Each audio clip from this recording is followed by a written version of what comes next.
কেমন লাগলো স্যার আপনার আপনার? অ্যাকচুয়ালি আমি তো নিজেই নাটকের লোক, ফলে আমি সবসময়তেই নাটকের দলেই সাপোর্ট করি। আর মানে দুর্ভাগ্য যে আমার স্কুলে এত স্টুডেন্টগুলো আছে, তারা কেউ মানে মানে আমার সঙ্গে সঙ্গ দেয় না আর কি নাটকে। তারা অত্যাধিক বেশি খেলাধুলোয়। আর আমার স্কুলে প্রচুর পুয়ার স্টুডেন্ট পড়ে, খুব গরিবের বাচ্চারা পড়ে। তাদের কাছে এই নাটক বা এই ধরনের এক্সট্রা ক্যারিকুলামগুলো বিলাসিতাই মাত্র। তবুও মানে নাটকের বিভিন্ন দলগুলো মাঝে মাঝে যেই আসে, তাদের ওয়ার্কশপ করাতে আমি এক কথাতেই রাজি হয়ে যাই। সেই ধরনেরই একটি ওয়ার্কশপ আজকে হলো ভূমিসূত্র।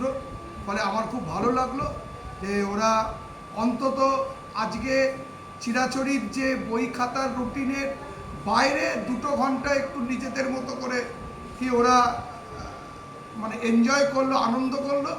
এবং এই ধারা অব্যাহত থাকুক, প্রতি বছর মানে ভূমিসূত্র আসুক, এবং আমরাও আমাদের তরফ থেকে যেটুকু সহায়তা করার করব। Thank you.